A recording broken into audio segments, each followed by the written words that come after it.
Hello, welcome to my channel and thank you for watching.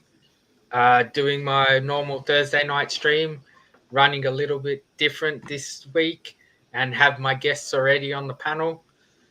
This Because is a key stream. It's the first full appearance of Jin on a live stream, I believe. it is, and first full appearance on my channel, and we're gonna have an interesting night. So I see that StreamYard has changed, letting me do my intro. Normally it lets me play it, but today it didn't. Oh, really? What's it saying? It's saying the free plan comes with one example video. You have to upgrade. So big bucks like me, mate. 70 freaking bucks came out of my bank the other day. When I get on Simple Simon's level. So on the weekend, I didn't even realize this, right? So I was pretty broke going to Collect Fest, right? And it's because I didn't realize until yesterday that my StreamYard $70 came out. Friday or Saturday. So that was $70 gone that I would have had. I didn't know until today. It's all tax deductible, isn't it? It will be this year, absolutely. It will be, yeah. So he's going to be rolling in it. Yes. Well, I've got two parts to my pickups from Collect the Fest. So we'll do the minor ones first. Then we'll have a chat. And then I'll show the bigger ones. So obviously doing the Justice League run, I picked up a bunch of Justice League books. Wait, give me 1 second. Let's put this on. Maybe it'll work a bit better. Mate, it's going to give you even more glare. It's going to work at angles, mate. It takes out some of it. So there you go. So we got some Justice League. So there is no key books really in this run, but just a whole bunch of 60 and under Justice League books. We have an 80-page giant. This so pretty much filling gaps, yeah. Filling gaps, yeah. Pretty much. A lot of gaps because I've only got 36 out of 260 books. But this reminds me of Teen Titans cover from the Judas Contract. Yep. There's a lot of interesting covers in this run. So we have that. We have number 48, another 80-page giant. Batman front and center. And then we have... Oh, I thought that was... number 27. Do you have the big book from this? What's the big book? Is this the same series that First Starro? Is that older? So First Starro is Brave and the Bold 28, which is the first appearance of the Justice League. So the title looked very similar, like the way that, yeah, it was, but it had Brave and the Bold presents in the little I know, the scroll thing. So I need that book. So there was 3 Brave and the Bold books before Justice League of America got its solo title. So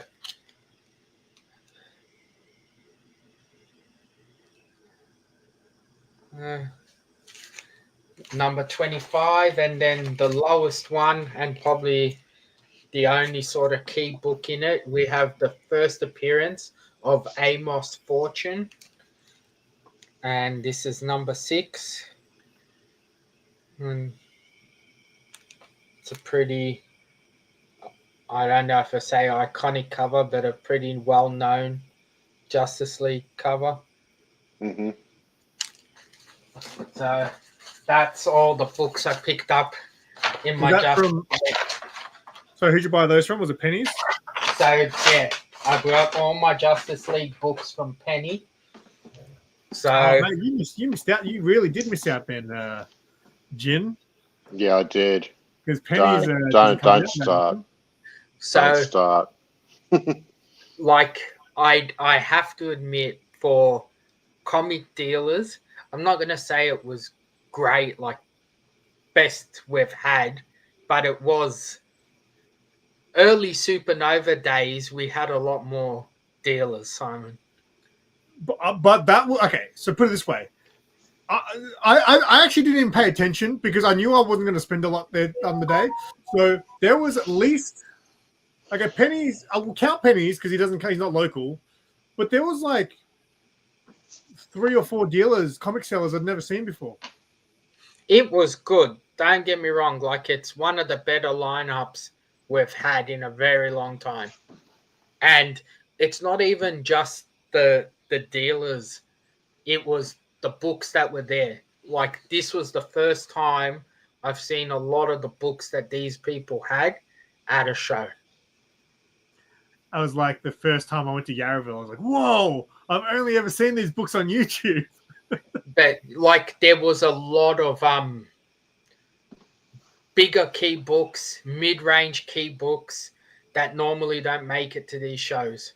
Like, you either have the bottom $3, $4, $5, $10 books and an odd sprinkle of key books here and there, or you have a big bunch of key books that are all overpriced and nothing else. And this show was just sort of like dead in the middle. Pricing wasn't crazy. It was close and everyone was making deals. And you had all sellers. Like, there was at least 3 sellers that 2 that I've never seen, 1 that I've seen a few times, and then 3, maybe 2 or 3 that are your normals. So, but there was a big range of books. So yeah, the first guys, as soon as you walk in, they were.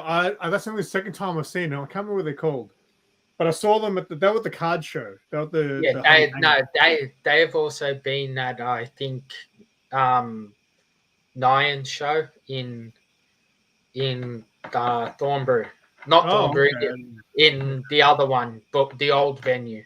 But they were very card heavy at Hobby Hang Up, but they did have comics. But this one, they pretty much more comics. So I've seen them before. Then you had, I think it was Jerome and Bulldogs, Charlie. I didn't see Charlie there. So I saw him. He walked past and said hi briefly while I was talking to someone else, but I didn't actually walk past his stand. So Charlie was in that first line. I don't know if he was directly near that first comic shop or there was a stall in between. But then there was Secret HQ because there was Harry's Comics, and across from Harry's was Secret HQ, and their booth was tiny. That's what made me first notice. I was talking to Kirsty, and then I looked at her booth and I was like, is that one space? And she was like, yeah, it's meant to be the same as Harry's Comics over there. And Harry's was like a bit wider. Yeah, so Charlie was in that line with Harry, Jerome. Okay, I didn't notice him.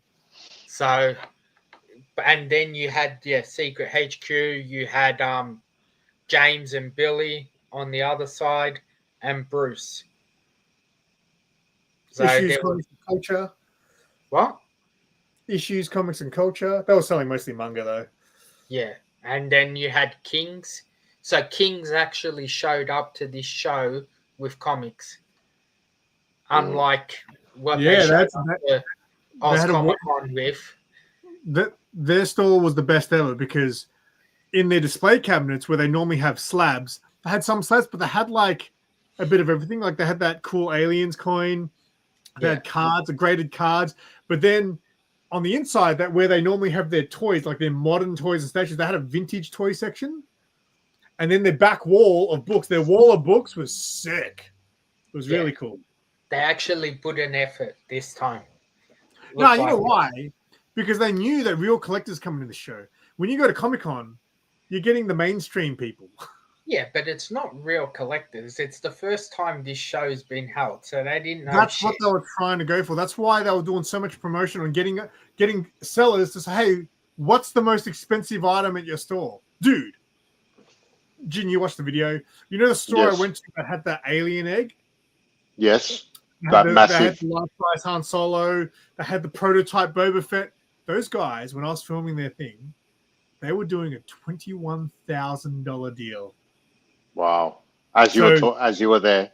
As I was, because so Arwen and his Mrs. Shell, you know them, Sean. They did your show. You know, he's the Aquaman cosplayer. Ah, yeah. Yeah. So they do a lot of shit. Like they'll be at Yarraville this weekend, but they sell like pins and trinkets, right? But in the last like 6 months, they started to sell Star Wars toys as well. So Arwen was like, oh yeah, so the Star Wars toys that we sell, they belong to these guys. This guy he has like a whole warehouse, and he's just got stuff in there that's been sitting there for fucking 30 years, some of it, right? So these guys I think this was the first time they did an event, and they had crazy shit. And yeah, and like he's like, these guys here are doing a $21,000 deal right now. So I look over, and it's just cash. People just counting cash. And I was like, I was gonna film it. I was like, I better not. But yeah, 21 grand deal. Well, I heard, I don't know if it's 100% true, but one of the card sellers did 100K in sales on Saturday. That wouldn't surprise me. So if people are there dropping 21 grand, you can imagine. 21 your dollar's not that good anymore, buddy. It's more like $105. But yeah, I admit, like, the atmosphere in the show and the whole concept worked. I think they just need to figure some things out. I made it clear in my video, the two things. Yeah.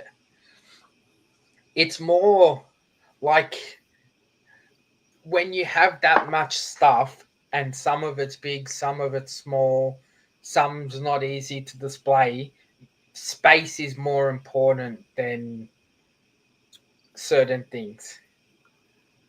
There were some people on Saturday that packed up before it finished. That guy, Jim, the guy who had the movie props, Bing Chilling Emporium, he packed up early because I'm guessing he probably didn't sell much. Scotty was there. He said he didn't do good. He goes, this is not my demographic, which is weird because I thought, you know what, I would have thought it was because it had the big convention vibes. People go to big conventions to buy those autographs. You know what I'm saying? So I thought Scotty was like saying his comics did the best, which Scotty had comics there. He had good comics. Yeah, I see. The problem with signatured photos, I think only photos people are looking for are people who may have passed away or are that have never been here or never going to come here. Not the random people like I agree with that. Because I've stopped looking because most of them are all the people that have come here. If I wanted their signature, I've had every opportunity to get it myself. And then you have the other people and the cost of the signature. If I'm going to spend $500 on a signature of someone, I'd like to say I at least got to fucking meet them and get the signature. Then just pay for it. Yeah, but I'm sure there's people out there that are signature collectors, right? I think so, but I don't know if it's as big as it used to be. I think it's more an old school thing back in the day where people had autograph books. Yeah, but no one does autograph books anymore. Now people want either a photo, the pop, or the photo with them. But yeah, just like a random book, that's a real thing of the past. So I have 3 books. So I'm going to show one we'll keep chatting. Then I'll show one, and I'll build up to the big one. Man, I agree with that. I Yeah, watched Mad Spidey's video, and there was so many ads, and I was thinking, oh my god, how many ads is my video gonna have? I'm surprised you I actually. had about 5. Is that all? I had around 5 or 6, I reckon, during Mad Spidey's 25-minute video. Oh. I haven't watched it yet, but I'm very surprised you went that long. I didn't. Hey, trust me. I was like saying, someone wrote, "Oh, congrats on breaking your record for the longest vlog." It's like, I don't want to break that. That's not a record that I want. I want my vlogs to be 20 minutes. But How much of it ended up on the floor? So originally it was an hour and 19 minutes. So I chopped out over 20 minutes. 23 minutes I chopped out of it. Okay, nice. All right. So, Simon, do you know what this book is? It is Fantastic Four. Is it a key? Is it? Yes. Is it the first appearance of the Inhumans? It is the first appearance of the Inhumans. Key guy! Fantastic Four, 45. And you can see him on the cover there. You can see Medusa, Black Bolt. So, surprisingly, this book was not very expensive. And it's in really decent condition besides the spine wear there. I don't know if you can really see it. No. But that was one of the 3 bigger books I ended up picking up on the day. So these 3 books are the reason why I probably won't show up to Billy's, because then I get tempted to spend more money and I already spent enough. Yeah, it's like next year. It's one of those ones where next year I'm going to need to save. Like, I never think about saving for it. Sometimes I do, but I think like Monster Size is only less than a month away. Yeah. I think I need to stop. I've got to delete Facebook. I just spent on. This is why I couldn't fucking buy anything in Collect Best, because I committed to buying 3 figures on Marketplace on Friday. Like, hopefully Sarah's not watching. That cost me $270. But normally each of those figures would be like a minimum $200 figure. So You gotta limit yourself. yeah, but so I'll tell you what I bought. You know the SH Figure Arts figures I was trying to get a few years ago? Yeah. Last year I didn't get. I picked up, a guy was selling Miles and Spider-Gwen. They've been open, but he had everything in the box still. 85 each, but he was in Sydney, so he had to post it. So he only charged $10 for postage for both. I was like, yeah, cool. Jeez. I think I want to get that. And then he's like, hey, I'm gonna list Spider-Punk as well. So if you want that, another $90, I'll chuck in Spider-Punk. And I was like, my girlfriend's gonna kill me if I fucking spend $300 on figures. So I'll just take Miles and Gwen for now. And he goes, okay, cool. Well, here's my pay ID. And I was like, on second thought, can you send me a photo of Spider-Punk?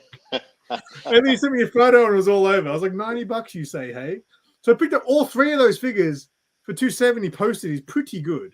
And now I'm going to sell my Marvel ones and I'll make some of that money back. Nowhere near most of it. Yeah, but that's, you gotta. I have a very bad habit of buying stuff that I say I'm buying to sell, and I just wait too long to sell.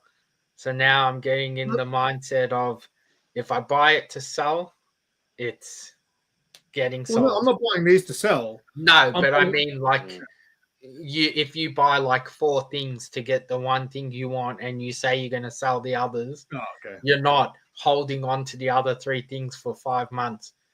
I buy it, I taking what I want, the rest is selling. Yeah. Because I've got like doubles of the X-Men 97 figures, because I had to buy a whole set to get one. Oh, for yourself? What figure do you need, Rogue? Yeah, so I had to buy 8 figures to get Rogue. That's so shit how that works, right? It just doesn't even make sense. But I ended up getting Rogue for under retail because I bought all the figures. they should make you just buy like the full set. Like you can't just buy 5 of this one. You need to buy a set each per. Like that's what the fact But see, that's how the company makes money. Because even when you buy the figures from the company, they'll come in a box of 6 or 8, whatever it is. One rogue. But not just that, there'll be 6 figures in the run, but you're buying a box of 8. So 2 figures get doubled, and it's the same 2 figures that get doubled. It's not. But see, are they making it? But the way they do it, it almost feels like they're making less of the better figures. You know what I mean? No, they're creating the want, like the fear, the FOMO. So what's happening is everywhere else will have those 2 figures that doubled up, and then they'll end up putting them cheap, and people will buy them, and then they'll say, "Oh, I'll try and get the rest." And when they try and get the rest, they're all overpriced or hard to get. Mate, people who do it that way are amateur collectors. You never start with the crap no one wants. Yeah. I was at Toy World before. Jin, you've been in there, the half price at Doncaster. Mate, Yes. DC Multiverse figures at half price, and the full price was $16.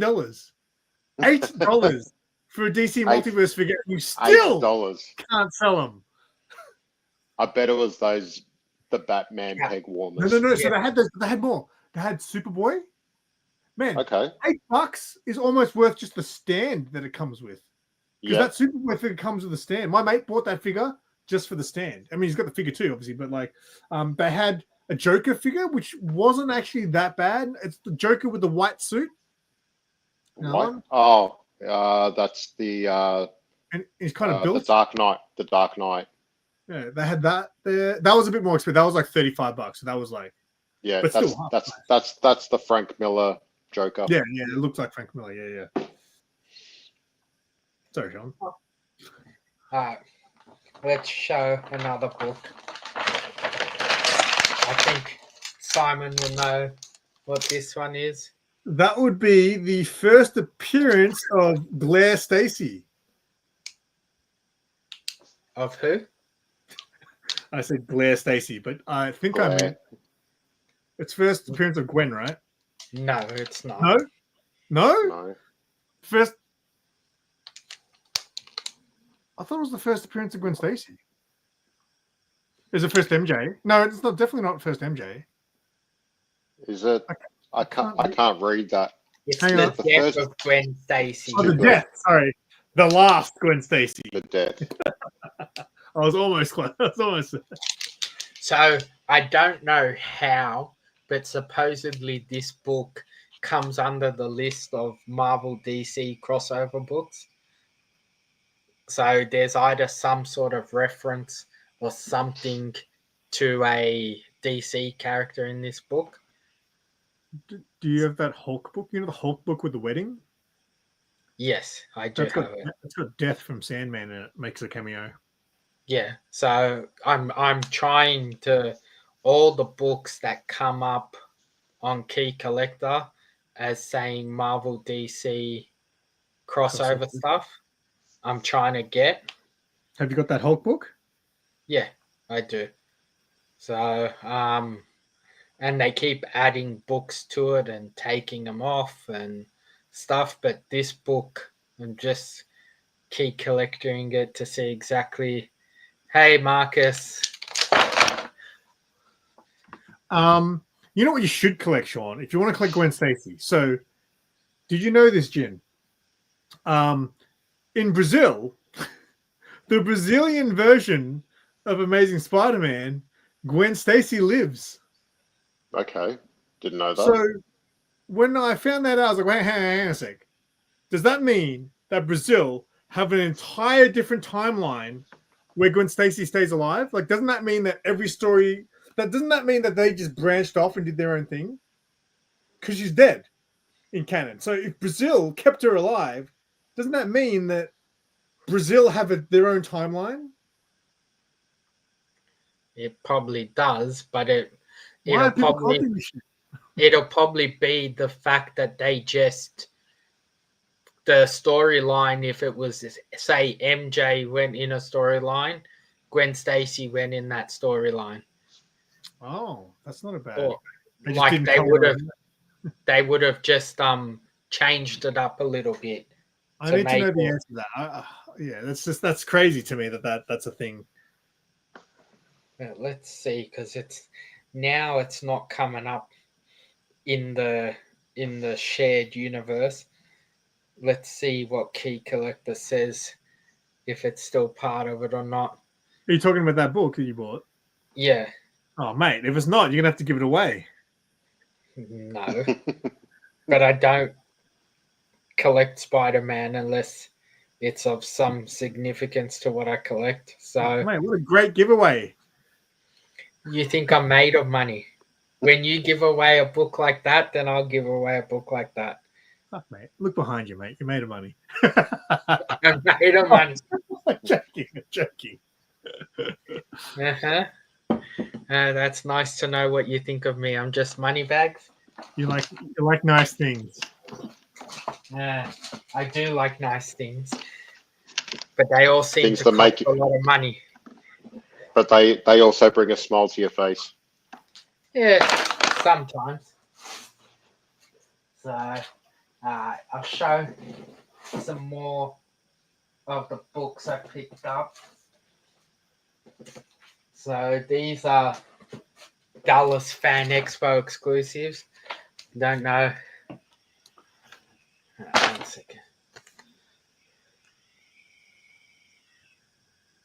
Nice homage to the whole cover. Yeah. So this is 32 out of 30.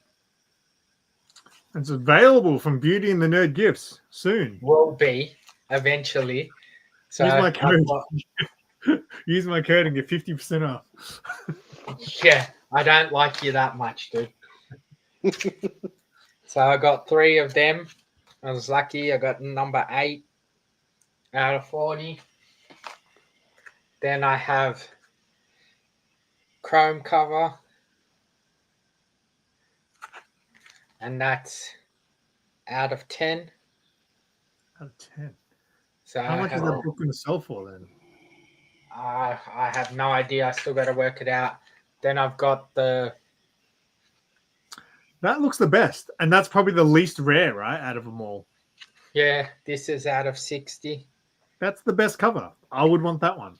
The trade dress looks good. I got 2 of them. Oh, 2 of the 60. This guy. So I got this one, which is a cracked ice green foil. Cracked ice. Jesus. Jeez. And Isn't that that's called Prism? Wasn't that out of called Prism 15. back in the day? 15. Cracked ice foil. Crack and ice should be in the same title.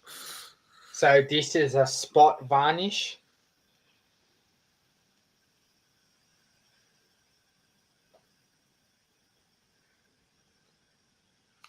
So it's just super And shiny, is it? this is 52 out of 125.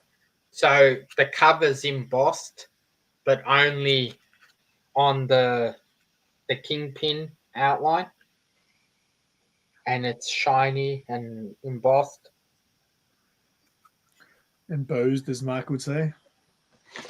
Then I have a black cracked ice. That's a sick cover, man. Mm. And that's a 13 out of 15. Cracked ice. So It's the Breaking Bad covers. Should be blue. Then. and then obviously Batman, Fan Expert, C2E2 exclusive, standard Crow cover. How much is that one? I haven't got them up yet. Can I use my own code? That's 49 out of 100. There you go. It's $49. There you go. And if you use Simple Simon's code, add 100. So we've got what the fuck's this called again? That's the problem with those books that you've been buying too with the ASM covers. They don't actually have the title of the book on the book. You know how hard it was to find those Pokemon ones to that do is those the name of the book, The the Amazing amazing Pirate. is it? Okay. Because But it, I'm trying to remember what the actual show's called that it's from. I thought it was a One Piece character. Yes. Is One Piece the one with Luffy and all that? Yeah, the pirates. Yeah. Amazing Pirates. Luffy. Yes. Yeah. So that's One Piece. Then we have. So that's at least the book people recognize. Those other ones. The thing with those books, man, like I think more people in America know about these exclusives. People in Australia don't even know. Like, I mean, if they see it, they'd love it, obviously, but I don't think people here know that book exists. That's the whole aim of what I'm doing. I'm getting them here so people can see them and know them. Like these. So this is a holly foil. So all glittered. 4 of 25. Then you have the normal, which is 52 out of 150. We have Mark Spears, Vampirella, Amazing Spider-Man,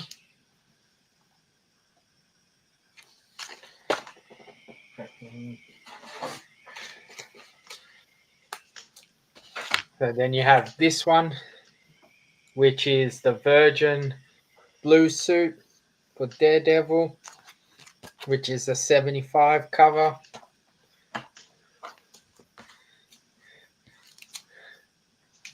Spider-Man vs. Predator. I need to look in how to get my own exclusive cover. I'm looking into it. Don't worry. I want to do it. Okay. So the Simple Simon. That is such a sick cover. I'm not even a Dragon Ball guy, but that is a sick cover. So yeah, I'm trying to work out how to do the exclusive cover. I think I need to speak to Mark because something tells me I think it comes through Diamond. I don't think so. And Mark doesn't really know because I've spoken to him about it before. I mean, he has theories, but I don't think it would come from Diamond. Acetate Gate did not come from Diamond. No, but if you want an official Marvel book or an official DC book with your own cover, I think it comes through them because you'd have to have a limited order run. The art would have to be approved and all this stuff. I wouldn't want a DC Marvel exclusive. I'd want mine to be a Something's Killing the Children exclusive cover. Oh, well. That'd be cool. Then you'll be pushing. So, like... Oh, it'd be hard. It'd be more expensive, surely, to do a DC. Is that how much that is? Yeah, so this is 1 of 50. See, that's not even a DC book. Like, how do they do that? How do you take a licensed character and put it on a non-DC book? Because this isn't Wonder Woman. It's got no saying of Wonder Woman. This is a Gal Gadot book. Does Gal Gadot know about this? So this is Gal Gadot cosplaying. This is like an autobiography about her. Oh, really? Yeah. Oh. That's what all these books are. Like all the ones from Tidal Wave are autobiographies. So the Pokemon ones are autobiographies of the Pokemon creator. Mate, screw Something's Killing the Children. My exclusive book is going to be on Tidal Wave Comics. It's going to be an autobiography of the crazy times and life of Simple Simon. You could do it. So all the insides of these are black and white. and then you got the exclusive covers. So this is done by Rudy AO. But people aren't buying those books to read the story. They're buying that purely for they are the primo top shelf cover buyers. So like this is a Night of Comics exclusive. But yeah, like people were lining up for this shit and all the other ones. I had to line up to get that stuff. So are you looking at doing like a Beauty and the Nerd Gifts exclusive, or what's? I don't know if I'm doing so much just for me exclusive, or maybe like getting an exclusive book, like an Australian exclusive, and speak to the comic shops and get it put in the comic book shops. But it'd be so expensive. Like if you're going to put it in shops, you're going to need a pretty big print run, right? Not really, because how many, like, the whole point of the book being an exclusive is by having limited numbers. So I don't know. I'd have to find out what the limited number is that's needed to be able to make the book, and then see if it's feasible and do it. And then if not, like, I can do it an exclusive for myself that only I sell, or I can do an exclusive. But the thing I'm thinking to do, I don't know if you get to choose the artist or if you have a list of artists you can choose. But if you sorry. No, you go. You go. I was going to say, if I can choose the artist, I would like to try and say I'm going to pick an Australian artist and give them the opportunity to get on a book. Yeah, because I think a lot of them, I think it probably works both ways. Like there's probably it's probably cheaper if you just let any artist put their shit on it. If you want a specific artist, it's probably going to cost big bucks. I mean, you probably have to pay the artist to do the art, you know? Yes, but if I'm paying like an Aussie artist and giving them the opportunity to be on a big book, they're more likely to do it at a reasonable price than if I'm paying Maiko or Art Gem or... Mate, Jin will do it for bottom dollar, mate. Let's get Jin a go. There you go. I'm going to show the last book I picked up. Then we can just chat away for the rest of the night. So... Oh, shit. You didn't already have that? Did you not have that? No. Oh, wow. I'm surprised you didn't. Really? I thought you had the set. I have the 1 to 545. This is giant size. Giant size is like giant size. Yeah. That's just like that's a one shot, right? No, it's giant size. It's like 4 or 5, I think. Oh, really? Okay, I didn't know that. I only know that book. But this is obviously the first appearance of the new X-Men team of Storm, Nightcrawler, Colossus, Thunderbird, and second full appearance of Wolverine. So, as far as I know, there's only 2 big X-Men related books left that I need to get. Okay. Who did you buy that off? So these 3 books, the 3 bigger books, the Amazing, Fantastic, and Giant Size, were off Jerome. Jerome? He was the new seller that I'd never seen. He was next to Harry's. Yeah. I didn't even look in, like you said, like I knew I couldn't afford books. So he had like a back wall full of books and you could walk in. Yeah. So I saw him. I just didn't venture in. So like to show the extreme of the show, like we got in at 9, just before 9 a.m. Wait, hang on. Did you have VIP? I am a VIP, so I get in before 9. I got exhibitor passes. Oh, okay. So I was in there at 9. We started from the far back and made our way to the door. Oh, you started at the stage. The other end. So we started at the back aisle, walking towards the stage. It took me and Mickey till 2 o'clock to get to the aisle where Penny's was. Because just talking and seeing people and everything, looking at stuff. I actually put my camera away for a good hour because I was there for about just over 2 hours and my phone was down to 30%. I was like, you know what? I need to just charge my phone and I'll just look around. So I only got a third of the way through the place. And then I thought, you know what? I'm going to chuck my phone on charge and just walk the rest and look. And then I can find things that I'll come back and film, sort of thing. So, yeah. But it still took me another hour and a half just to walk through the rest of it. Well, we got there at 9 and we left at 7. 7? Jeez. Yeah, because I stayed until the end. I got there at 9 and I didn't get in. I got in with VIP because I had the media pass. But I stayed till 5 because I assumed they were going to kick us out. Yeah, no, we helped Billy and James pack up and another person pack up. So yeah, we ended up leaving at like 7:30. You're a good person. Don't worry, I regretted it the next day. I was in fucking pain from fucking up and down the stairs because there was only one lift. So all the people waiting in line to get to the lift. So we were just going up and down the stairs carrying the boxes and shit to get into in the and car out. park. Yeah. What I didn't like was the way they set up the card section.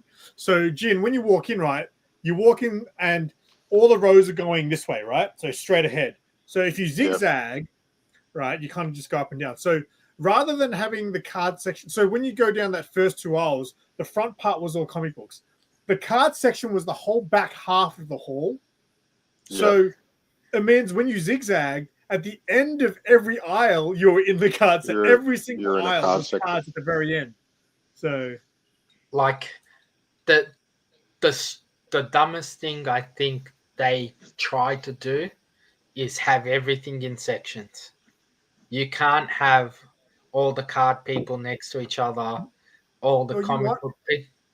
I think because what they did, which is what I just complained about, is why it wasn't as bad as like if they did it the way I said, like if they just had the last 3 aisles were all cards, it would have been even more chaotic in those areas because it was kind of the end of each section.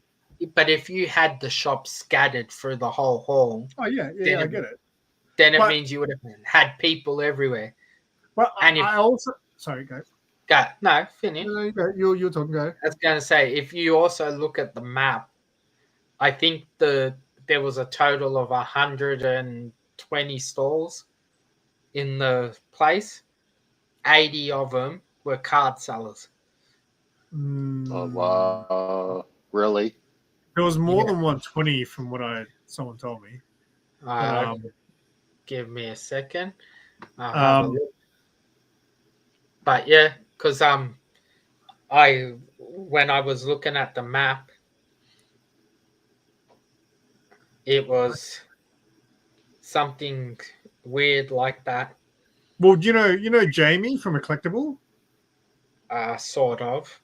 He was saying, because he messaged me the night before, and he was like saying he was told that there was 500 vendors. No. And he's like, I'm looking at the map and it's closer to 200. And then I told him, I think what they mean by that is there's 500 between all 3 states. Because I heard the ticket sale numbers 2 weeks before the show, right? Someone told me, and it wasn't looking good because the number that was told was a good number, but that number apparently was between all 3 states. And that's when people were like, oh, that's not good. But they must have sold so many tickets in that last week, man, because, Jin, the line was... I didn't even see the line in the end because I went in, but the line got so big that they let that crowd in 15 minutes early. Wow. I think what turned me off, I was going to buy a ticket and I went online to look at the price, and the price was pretty close to Oz Comic Con, and I was disappointed with Oz Comic Con. It's not like how it was during, back in the day. Simon, But it grab was- your calculator. Grab my calculator. Yeah, All right, go for it. 32 plus 32. 16 16 plus 13 plus 13 plus 61, 9 plus So- 9 plus 6 plus 6 36, plus 5 plus 5 plus 16 plus 16 plus 37 plus 37 plus 80 plus 80 equals 214. 14. so 214 stalls, and a third of them. Yeah, because were Jamie cards. said it was about 200 when he counted the night before. But he was like, yeah, he's like, oh, they told us 500. If you look, I don't know if it's gonna. So that's the categories for Melbourne.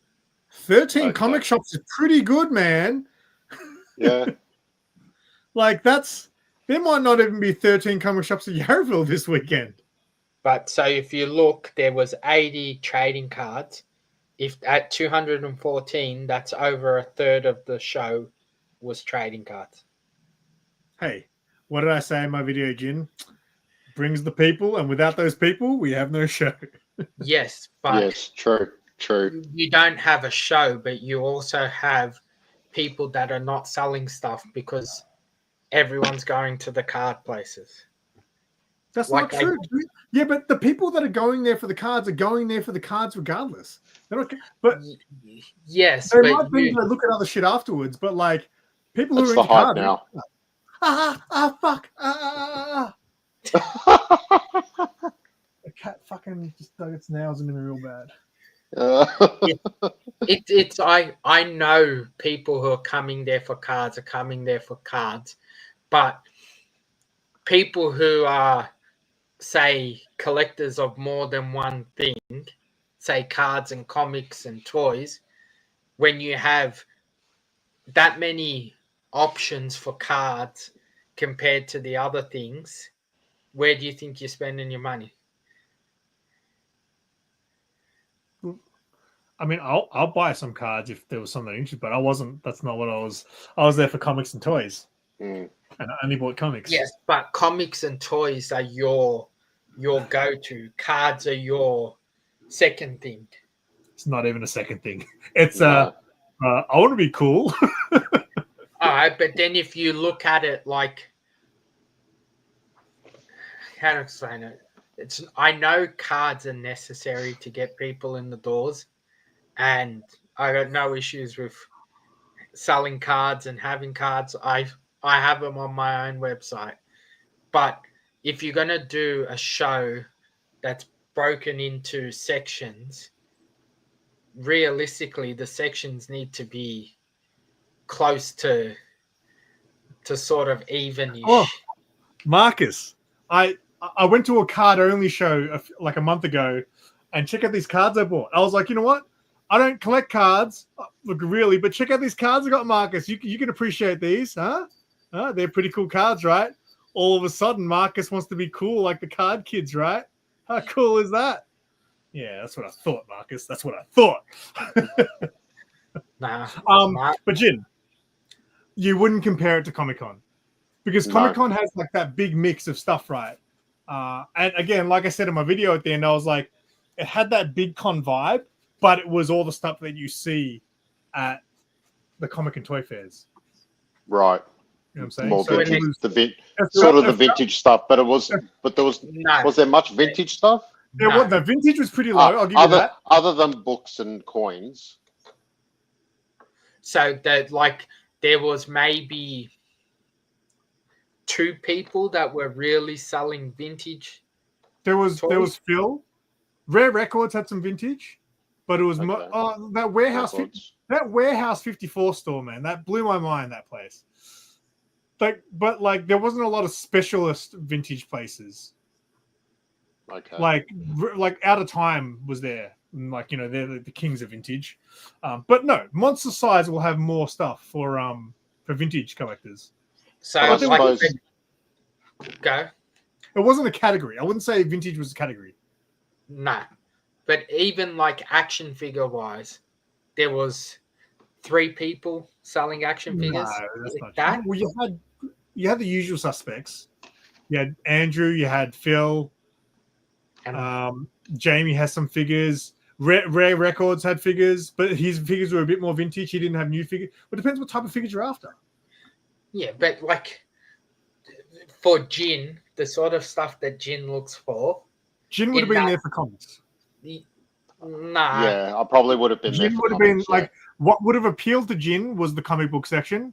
Yeah, it no, wasn't. but if Jin was coming there for the toys and the figures, you would have been done with the shops in 30 minutes to an hour. Then you would have moved on to the comics, which would have probably kept you around for another 2-3 hours. flicking If through you boxes, really, yeah. if you But went through both.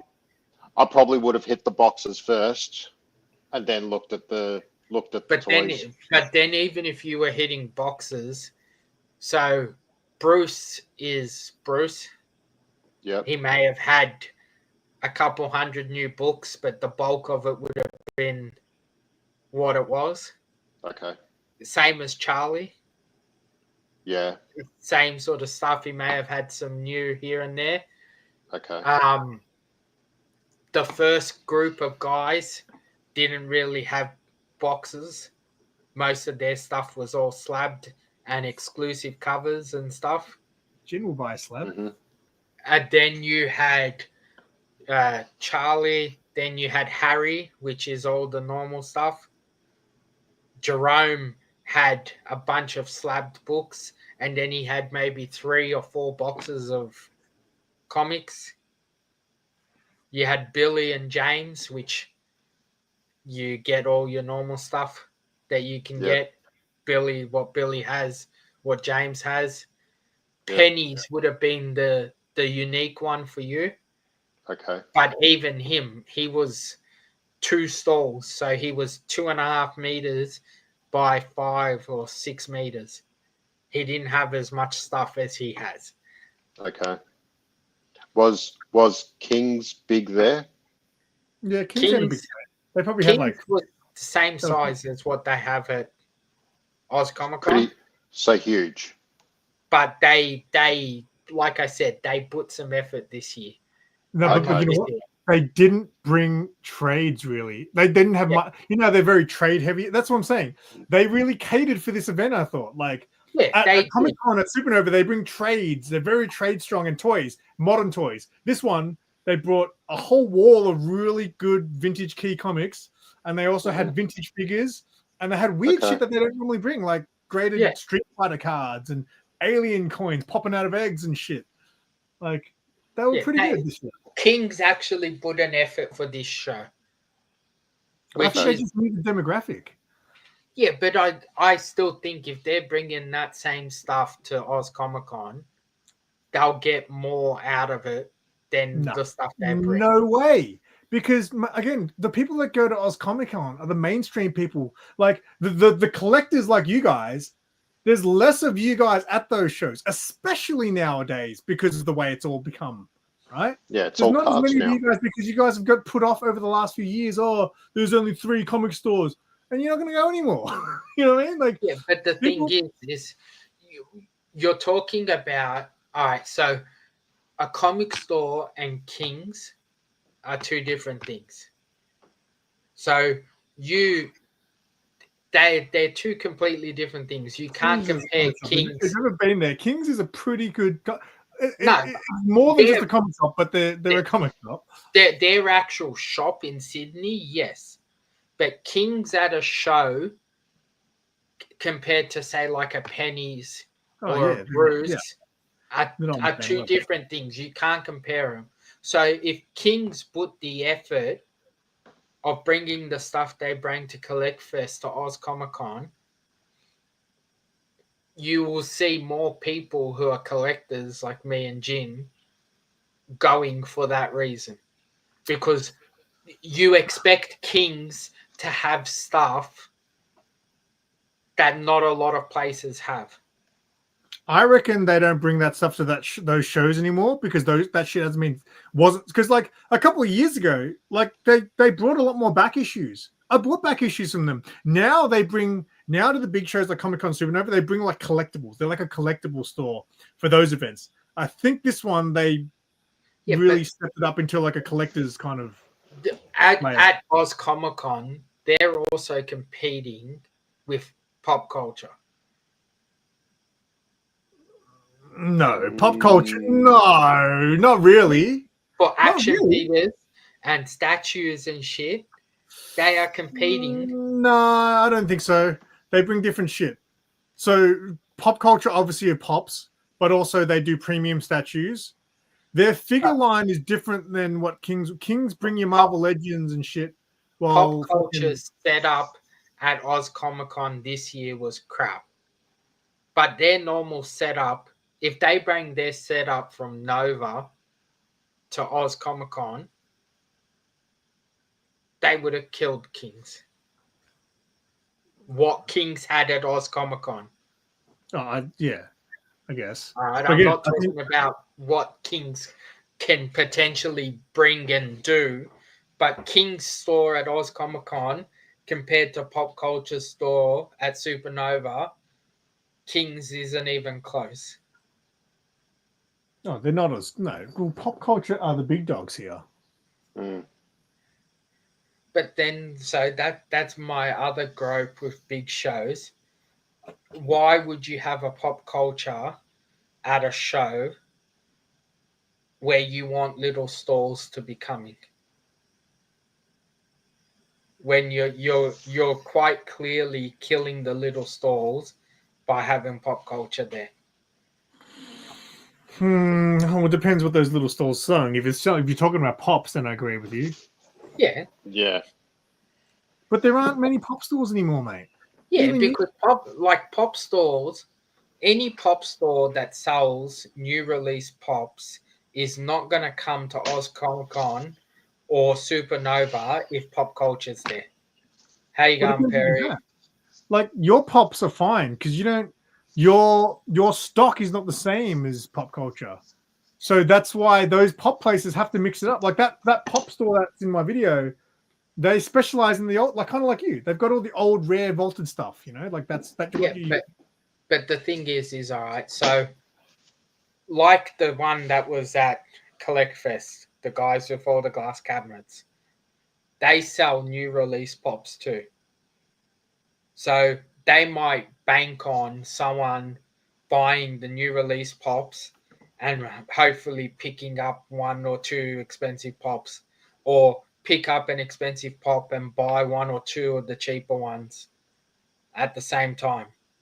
But if you can go down the aisles and go to Pop Culture and buy 7 pops for $100, which works out to be about $13 a pop, when they're selling for retail of 23, you think everybody's not walking into Pop Culture and buying 7 for 100? Yep, but it just depends on the collector. It's like comparing new release comic book buyers and people who just collect back issues. Yeah, but it's not just comparing collectors, because that person has got to look at it.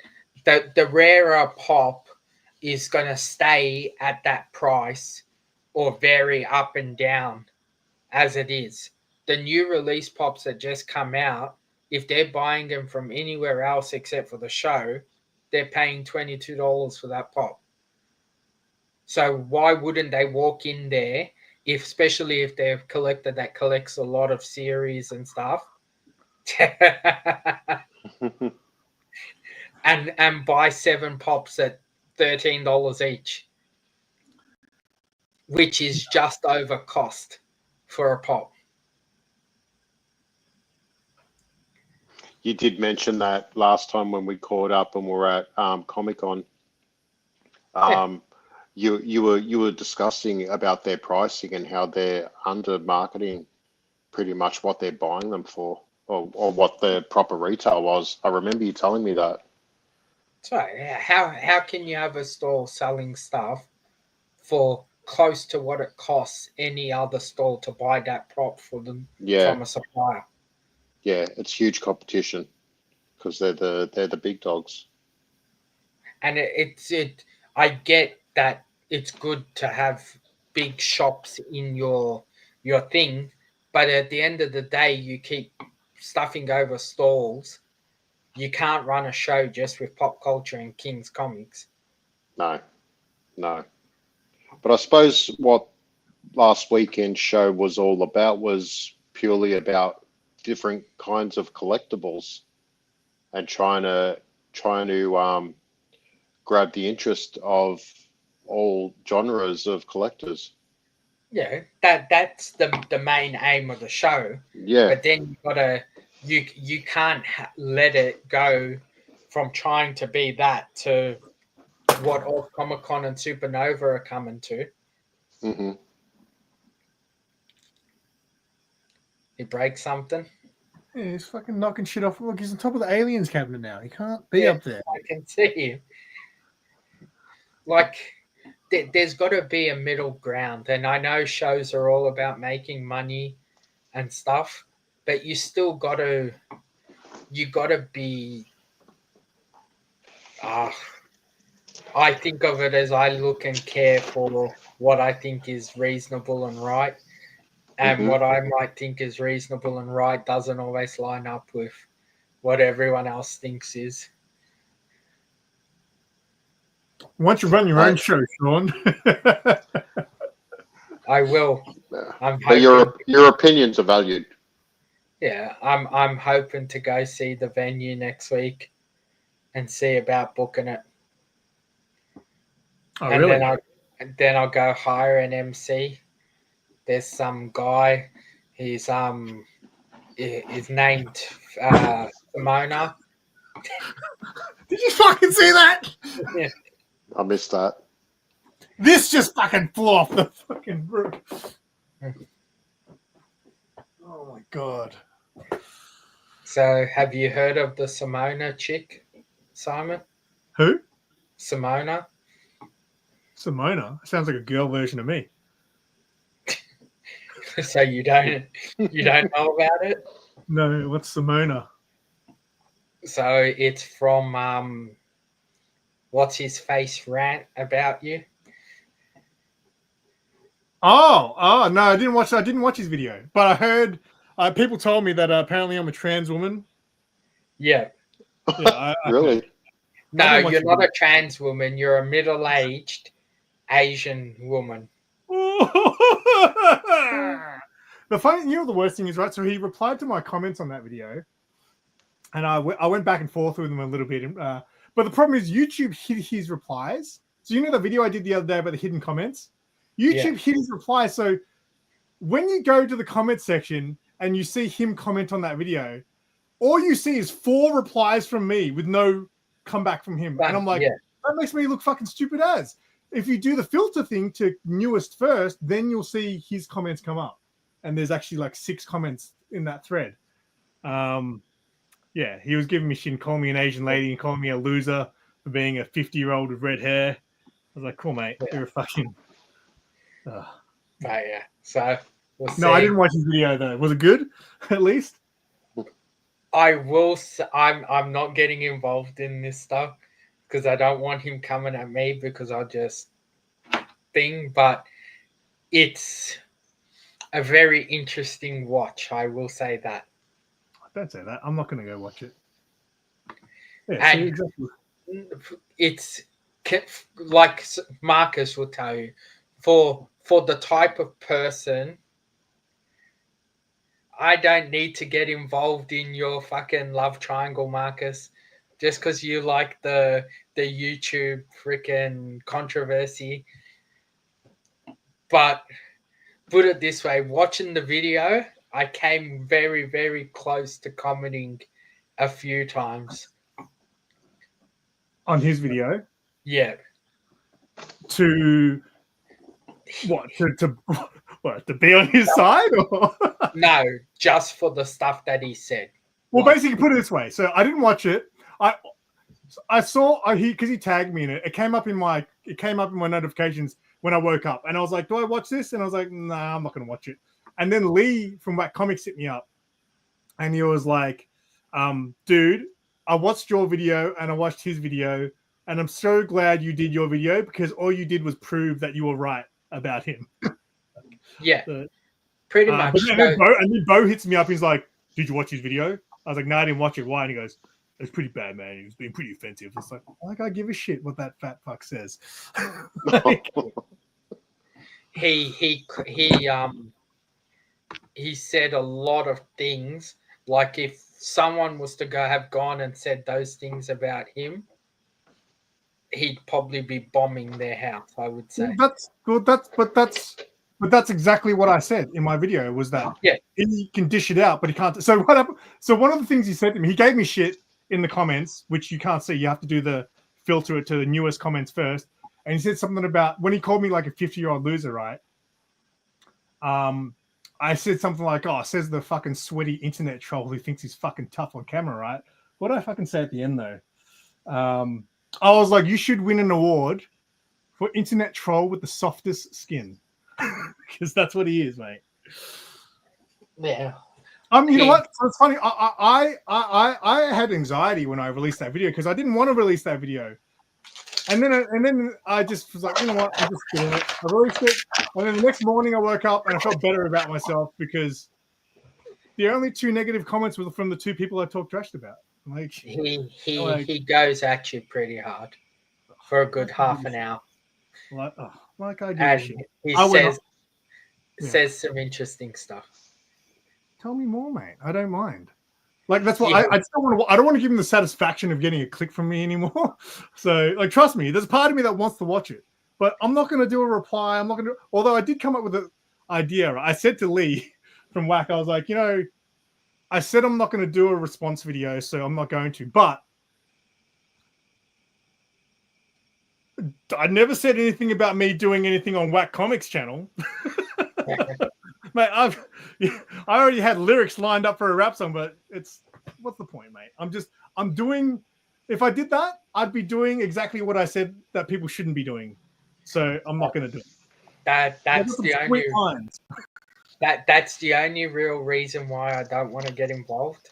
Yeah, and that's why I don't watch it anymore either. Because I don't even know for what reason he had Mad Spidey on the what do you call it, on the thumbnail.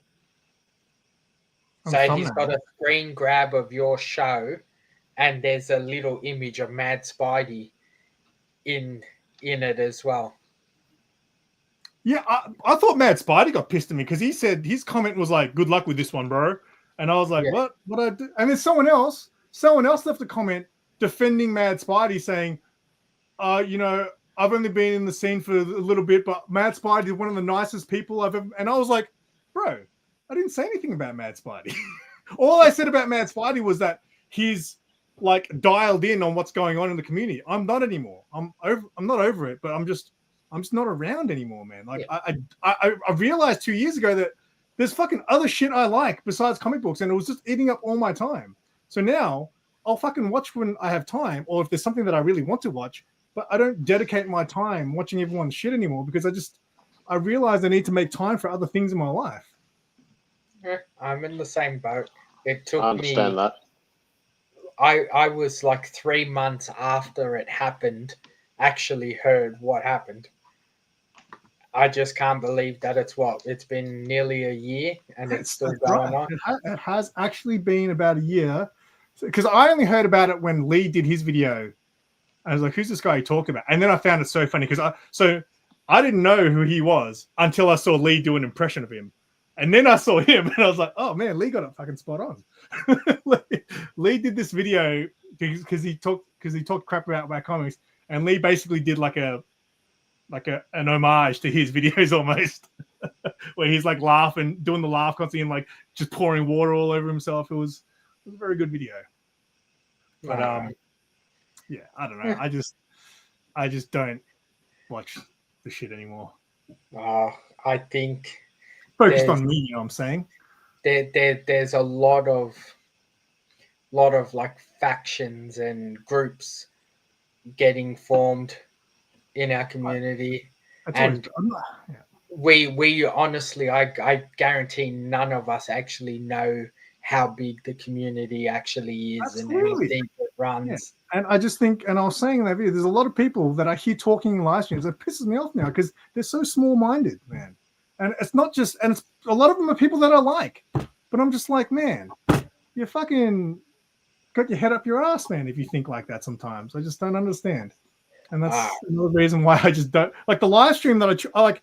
There's a channel, like I mentioned the channel that I watched about the live stream, how they were talking about it all. They're like, oh yeah, like Dave's name came. I was like, oh yeah, I watched that guy's still only 30. Yeah, he makes some good videos, but like I don't watch much of his stuff. But I know this guy, right? And his stuff is way better. And I was like, you just fucking said you don't watch him, like, and that's another reason why I'm gonna nominate, but I'm not gonna vote in the final thing because I don't think I got enough knowledge. Like in the past, I would vote for the channel. Oh, I know that guy, so and I watch his videos, so I'll vote him. But how's that fair? If I don't even know the other people's channels. And again, if you go back to the first one, I would have gone and watched everyone's channels back in the first couple of awards. But man, I don't have time for that shit anymore. Let's change the subject back to hiring into a drama channel. hiring Simona as the MC of my event. Well, I'm gonna get going, guys. Okay. He's like drama. Right. Man, yeah. Yeah. All right, Simon. I'll catch you on the weekend. Take care. Sean, I hope to see you then. Yeah, hopefully. If not, Hopefully. you come in the monster size. I'll be there. I've already got my ticket.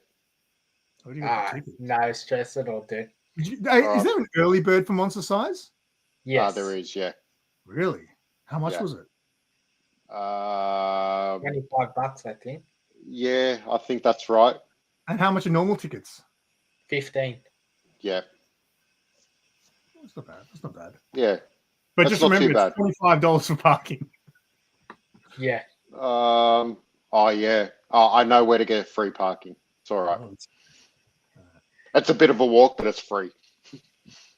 Just get there really early, and I'll put you in the back of the truck, and you can come in with us. Cool. All right, guys. You guys take care. Okay. You too, buddy. Thanks for jumping on. No, thanks for having me. See ya. See you later, dude. Yeah. Bye. So Perry's gonna do an award show, but he's a bit scared when he wins everything. Perry, I think if you actually nominated an award show, you'd win everything either way. I know. Again, Perry's already won. He's already won. How many people in the community have that YouTube, the actual award from YouTube? Perry's got it, mate. That's who. You already won, mate. You don't need anything else.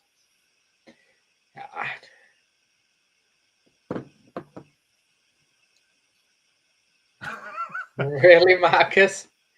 I thought you liked Perry.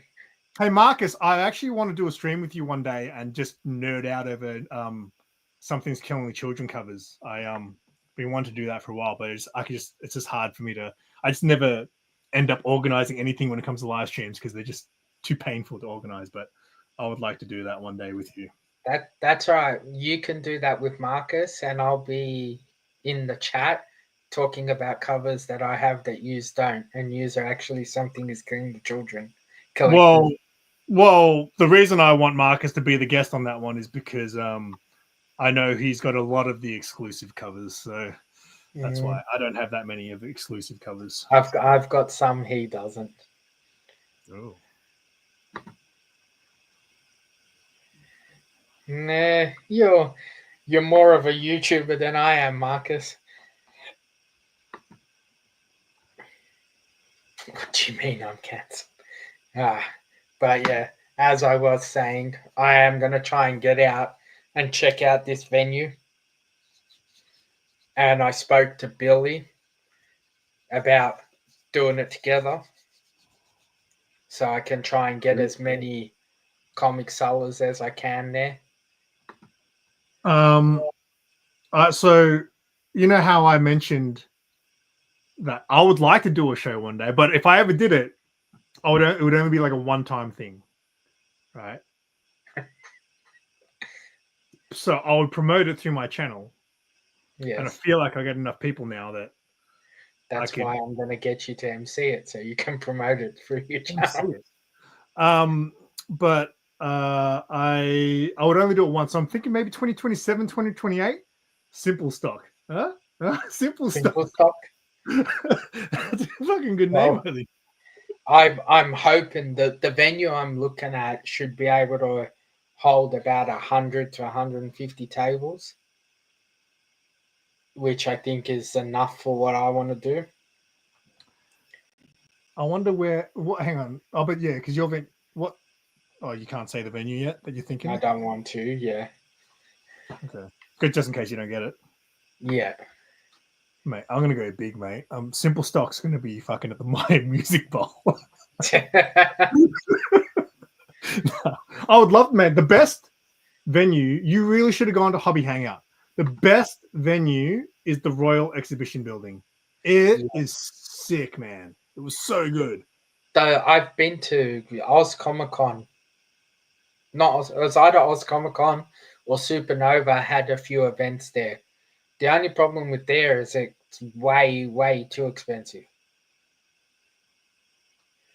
And I want to keep the same format I had of $2 entry. Oh, gold Cheap. coin. Yeah. Are you Cheap still for doing the charity? Yeah, that's why I want to keep it. If I'm getting 150 tables and I can keep it reasonably priced for everyone, get people through the door, make a decent amount of money for the charity, I'm happy. Yeah, I'm not concerned about growing it to crazy sizes. What? But so the tables would pay for the venue, and then just door is just for the charity, right? Yeah, all money raised on the day goes to the charity, and the tables and stuff covers the cost of running the event and promotion and all of that stuff. And technically, because the other 4 shows I did were financially successful, I've got money sitting there still from the last show. Really? So running the Good. next show, I'm already ahead in running the show. So Not bad, not bad, not bad. How am I going to get money to put on my show? see, my first show I ran at paying for everything myself and recouping it from when I actually got people to sign up. And I was in that tough position where I thought it was going to, not I thought it was going to be easy, but I was assuming that I'd get people to want to do it easily. And for the first month of trying, I maybe had 5 or 6 people sign up for a table. Then out of nowhere, I don't know how, if someone promoted or pushed it or thing, the following 2 months I've sold out. I know I only had a 30, I think it was 30 table venue. Is this your first one you're talking about? Yeah. That was before I knew you. I knew you from the second show, right? But yeah, it sold out quickly.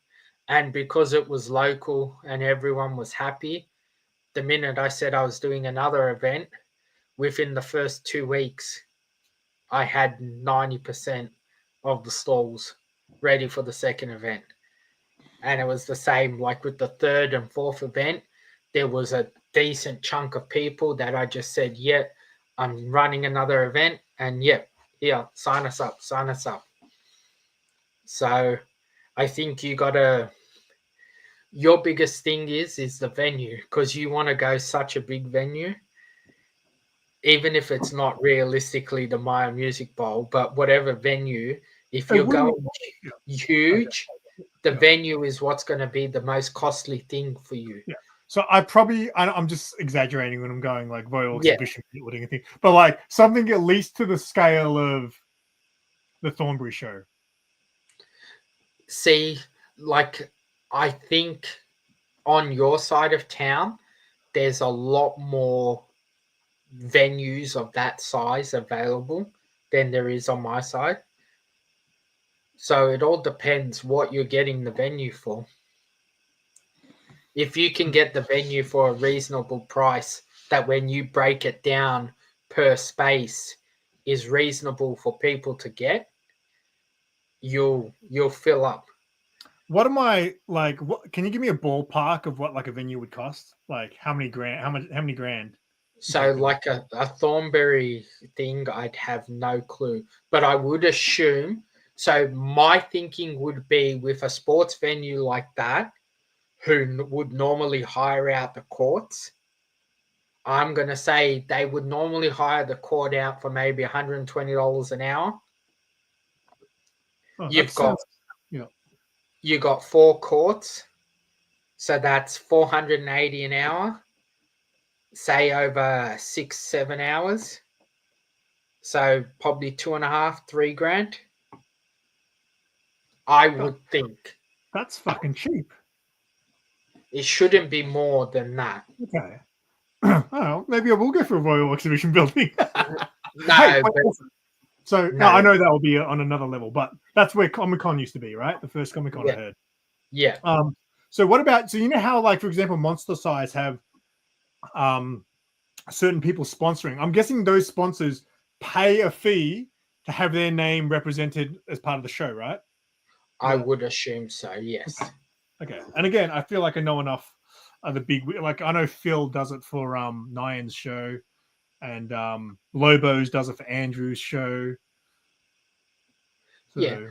But then the thing, even with getting sponsorship, there has to be a benefit to the people sponsoring it. So if there's no overall benefit, they might sponsor it, but like if they're going to get a big benefit out of it, they're more likely to put more money into it. like a primary spot location and stuff like that, right? That and just like front and center for advertising. Mate, I advertise all those guys anyway. Yes, but I could go hard. when it comes to business stuff, it's a little bit different than like you got to be in a position where the promises you're making to these people you can deliver on. Running your first show, it's hard to deliver on those things.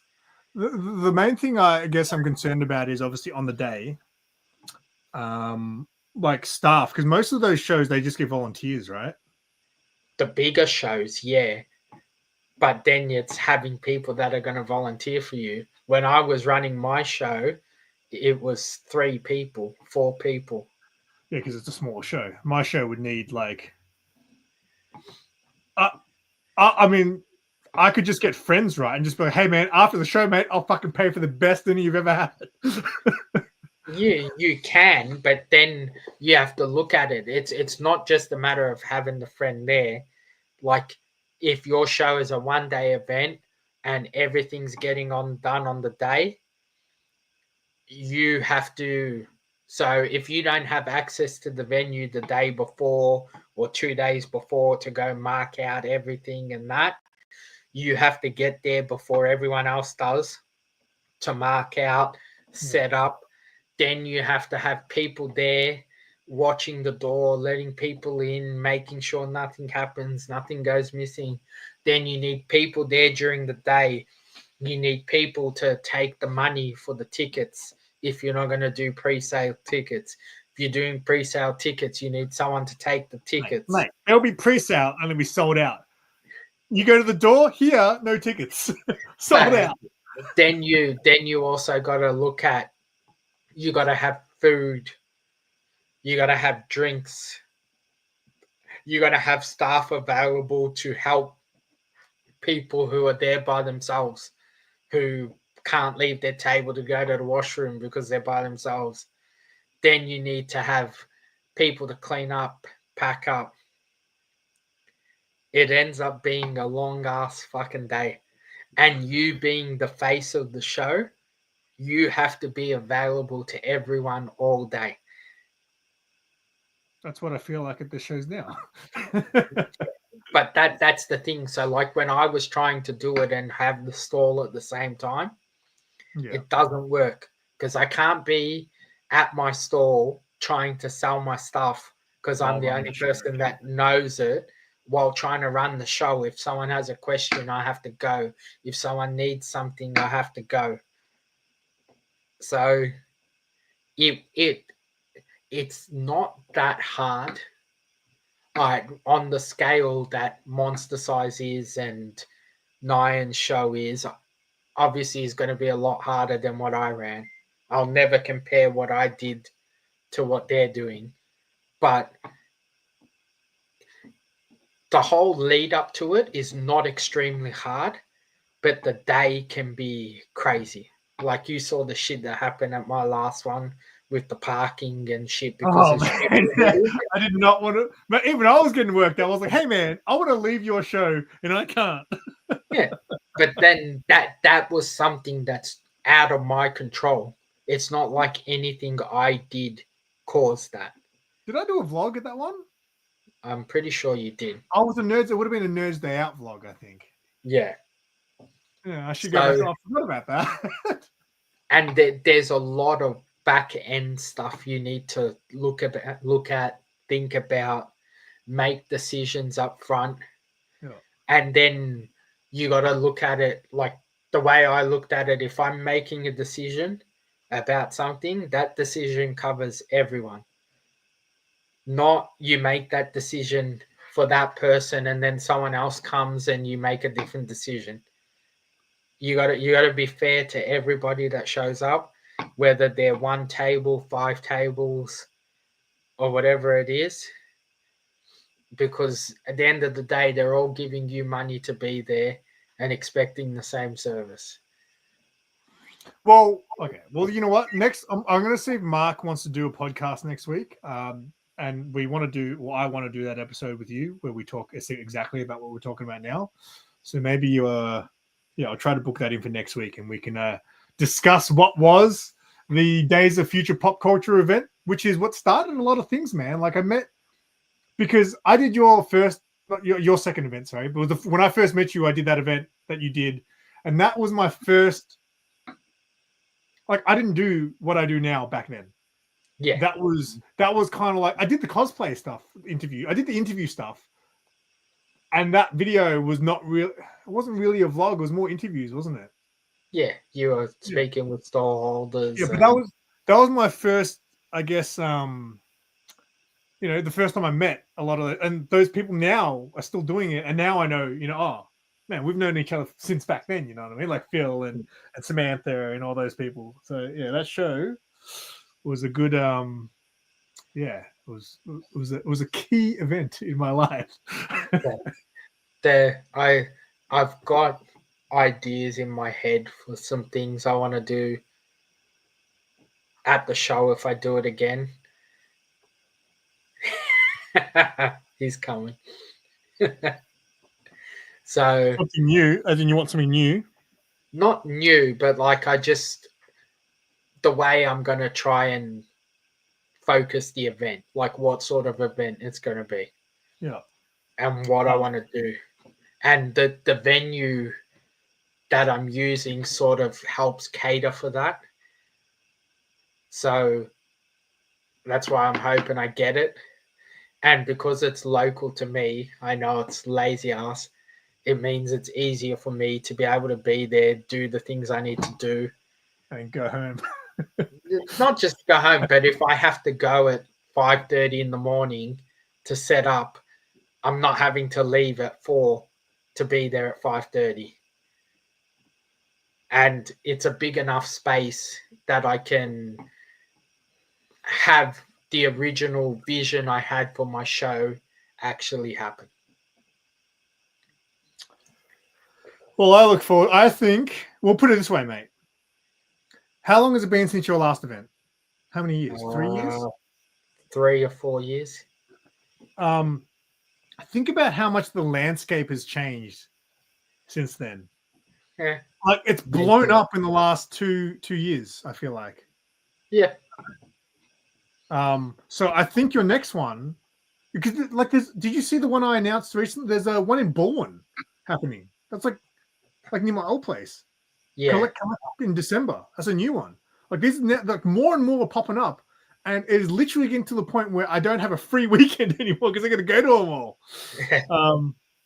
So even just finding a date is such a hard thing. The good thing is I know most of the people, so I can say, hey, because Billy hit me up and was like, hey, because he's already got the date for the next one, next Yarraville. He hit me up and he said, hey man, is there anything going on in September 14, I think it was? Because I couldn't find that calendar thing that you make. So I looked and I was like, you know what's funny? In September, that weekend, it's literally nothing on. There's like an event the week before and an event a week after, but he picked the perfect week. Yeah, but not for me, he didn't. September 14th, he said. Yeah. Let's have a look. Are you going away? Yeah. Oh, no, September 14th, I'm still here. I might hit him up and actually come as a seller. Oh, this guy. So Well, I gotta, if I'm not gonna do Oz Comic Con and Nova as a seller anymore, I'll start doing some of these smaller events a bit more regular. So I'll see. I'm hoping I might do Metro, but I'm just waiting for them to announce something. Yeah, I think I applied for my media pass for Metro.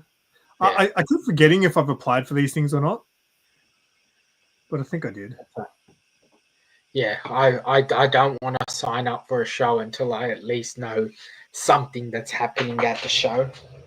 And right now they haven't announced anything, and their show's 8 weeks away. So I'm a little bit standoffish with that, but we'll see. Hopefully they start announcing some things and I'll contemplate it. There's a lot of people who did last year's show that said it was actually good. Yeah. It didn't look good. I think it comes down to what you have. Like for the stuff I have, I need a certain demographic there. And I don't think it was because last year I didn't have comics like I do now. So it would have had to be very specific. I think now the fact that I've got the comics and a few other things, it's a little bit more easier. But we'll still see. We'll see how Monster Size goes with Mark. How we work out that stuff. Because that's going to be a big learning curve for me, trying to work out the setup. Because I've never done a show with that layout. So Yeah, because you're normally used to doing the walk-in type space, right? yeah.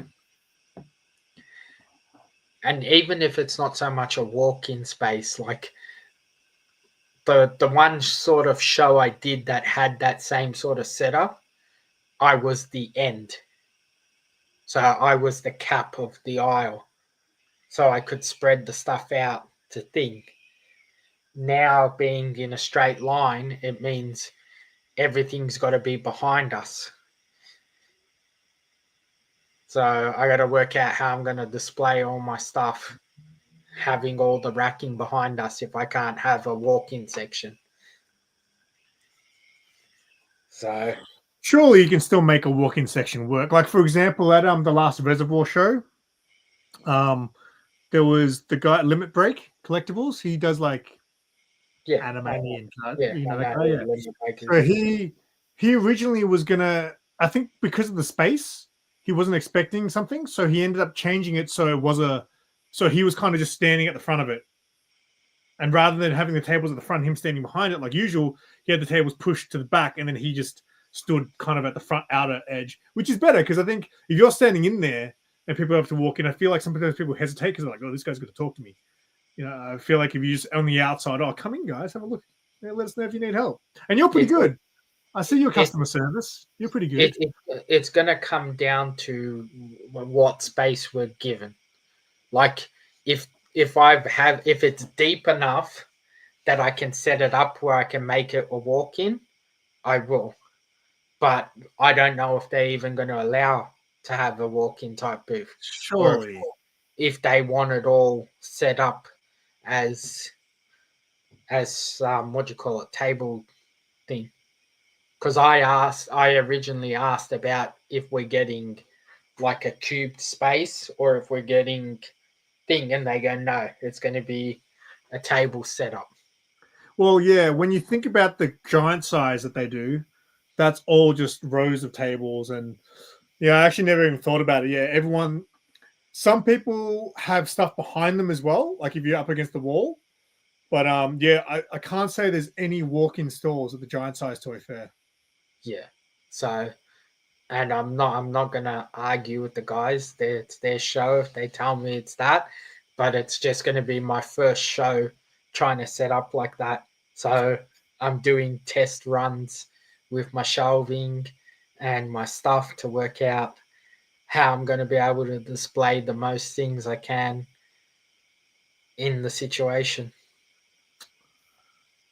Oh, mate, it'll be a learning experience, mate. And maybe And you then might prefer it. Maybe you're like, oh, this is way better. it may work better, but it limits how much stuff I can display. Yeah. Because you Because normally bring like a clothes rack, don't you? Do you bring like a clothes yeah, rack or something? I do. And with my pop shelving, I can display both sides and people can walk around. Whereas if I'm in a straight line, then it means I can only display on one side,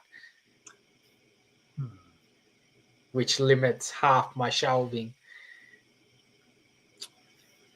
Yeah, that's interesting, isn't it?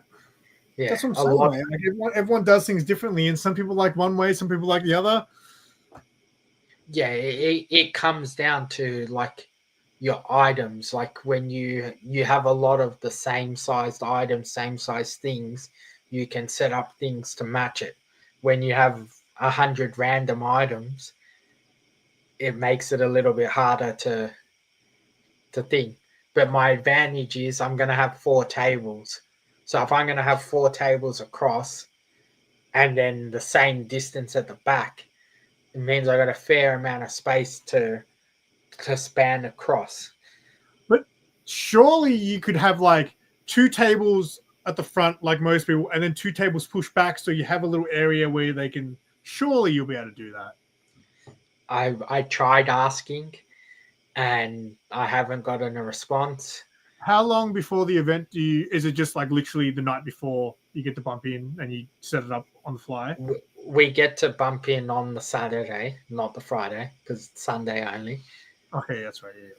So we get to bump in on the Saturday, but I don't know how far in advance I'm getting told where I am, like what positioning and stuff to know. So they could come on the Thursday and say, yeah, this is your space.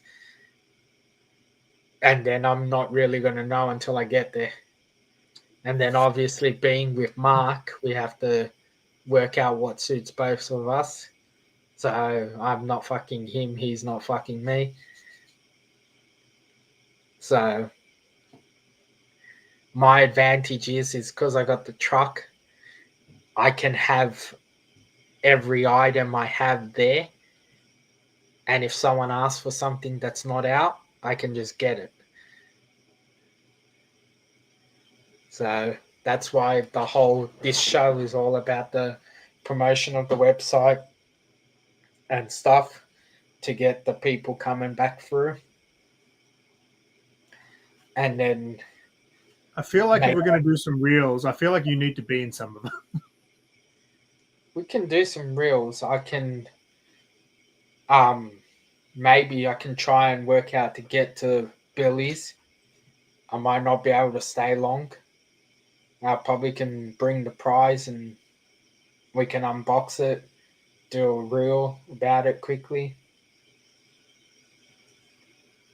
Or if you've got an idea, you tell me your idea. I'll film my side and I can send it to you, and you can. Well, that's the thing. It doesn't work as well that way. Like I thought of a reel where I could just talk about it, and I could just do it here. But then I think it'd be good if you had multiple reels. Like it'd be good if I was with you one day, or if I could show those comics, for example, hey, by the way, these are available at fucking Beauty and the Nerd Gifts. Yeah. And show the books. We got this, we got this, we got this, we got this, we got this. We can maybe when you're booked out the whole time, yeah? You got a show every week from now to then. Let me check my Simple Verse calendar over on my YouTube homepage. If anyone wants to know.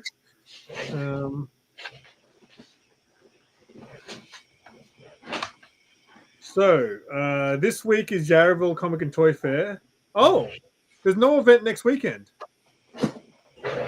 The next weekend, the 26th.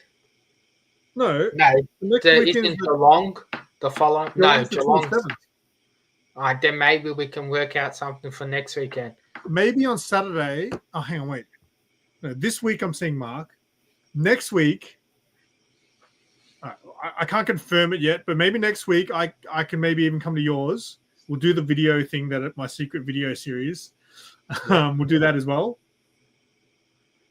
Yeah, we can knock out some reels, and then when we have time, maybe we do a vlog at Starboard. Oh, the gaming shop. Yeah.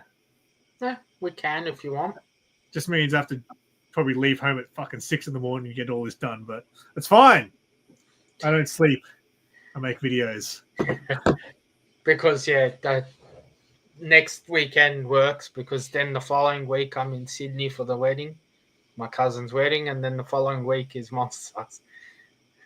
Fuck, already. See, that's what I'm saying. We've got a very short amount of time to get this promotion going. So we'll see. If I can, I'll try and work out. Come to Billy's. Even Yarraville, there's not much. I mean, there's not a lot we're going to be able to do at Yarraville, if we're at an event, you know what I mean? So, yeah.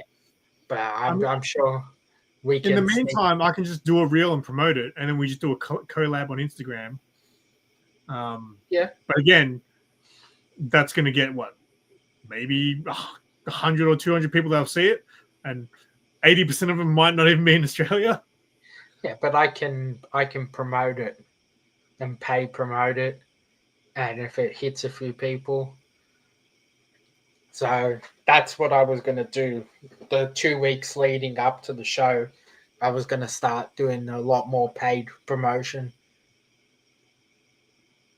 and tie in with their paid promotion. Let's see. All right. Well, we'll discuss my Simple Stock event next week, along with well, I got to check with Mark on Saturday if he can do the podcast next week. But I think we'll do podcast over on my channel and talk about that stuff, and then we can discuss the weekend.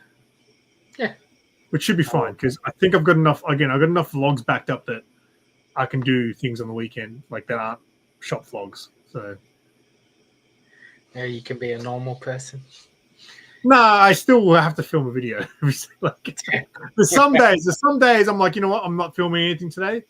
And it is kind of nice. It's just like, I'm glad I stopped doing toy unboxings because I didn't enjoy I wasn't that I didn't enjoy doing them. I would edit them and be like, this video sucks. So I just, but you know how nice it is just to open up a toy without having to film it? Yeah. It's kind of nice. I know. It's the same with the books.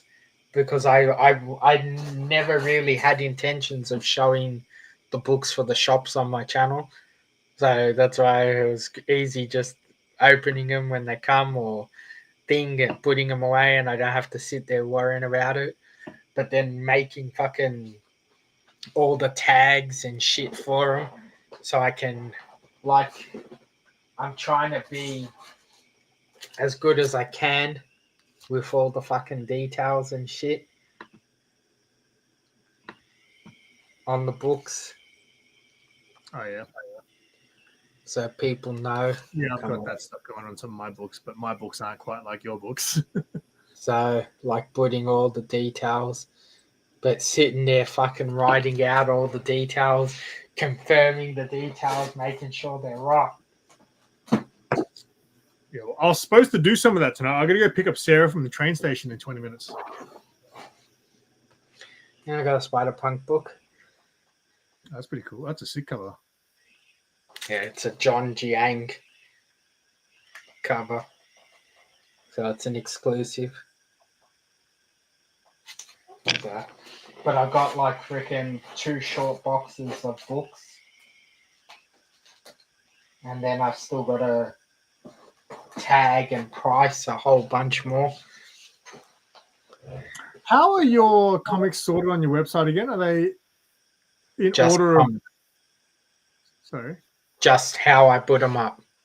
As in, like, in order of when they've come into the shop? Yeah. Well, in order of how I've put them up on the website. No.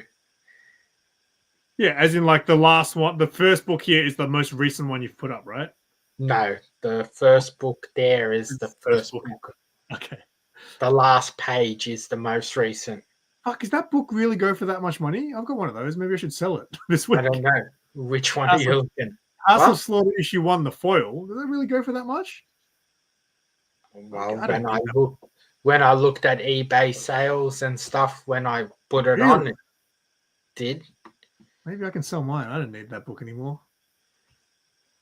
Wow, I've got some of these books that you're selling for like a bit. I've got Totally Awesome Hulk issue 1. Okay. Is there oh, here we go. Most popular A to Z. Okay, so you can sort it out on your website. Yeah. Yeah. What would have been great is if I shared the screen then and people could have seen your website and be like, oh, I want to see what's on this website. But yeah, I will do subcategories once I get more books up. But I don't yeah, I guess if you maybe could sort exclusive covers, ratio covers, key issues, maybe, I guess. I'm not gonna go too many categories. I'll just do probably Marvel, DC, exclusive, and ratio. Just and indie or whatever. Like keys. Yeah, but the like keys becomes a thing. Minor key.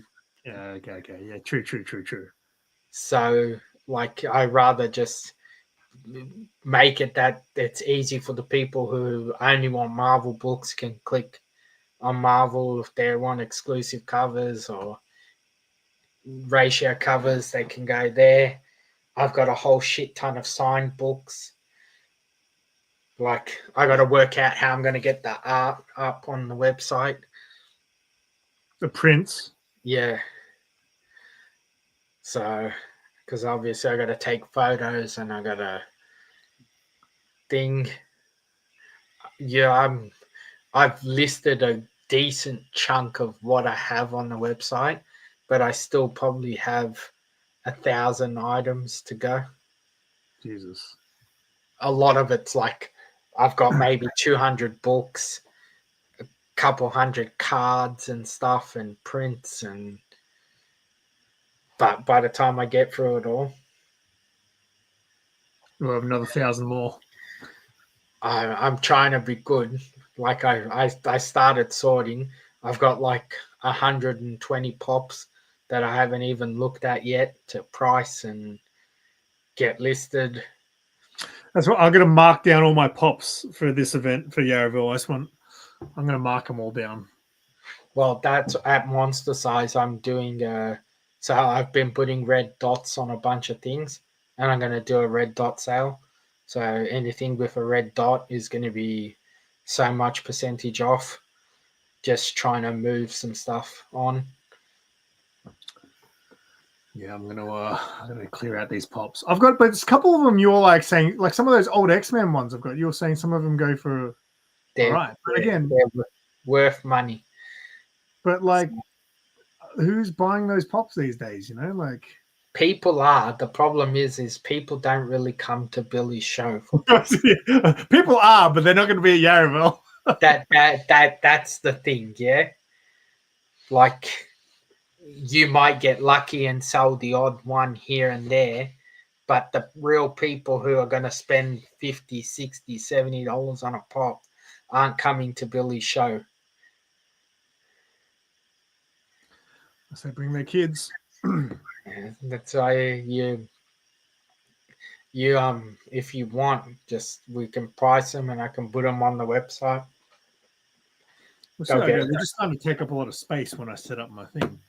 I know. I'm gonna have to bail because oh shit, yeah, I've got to pick up Sarah in 20 minutes, and I've got to pick her up from a station that's further away than originally planned. So All good. Well, it's been a longer stream than normal, so I'm gonna end it as well. So Simon obviously has his normal vlogs and stuff that come out, and everything and everyone already knows Simon, so he doesn't need to promote himself anymore. That's all he does all week on YouTube. I will have hopefully my normal Thursday night stream again next weekend. Maybe next week we might be doing a podcast over on my channel with Mark, and we're going to talk to Sean maybe about how to run an event, because I'm sure we all would like to run an event one day. Simple stock, circumstock, Perry stock, Christina stock. Yeah, as I was saying, hopefully next Thursday, normal show. I might do a guest appearance on the Symbolverse. Thank you to everyone who watched, and thank you to everyone in the comments. Click the like and subscribe, and have a great night. Peace.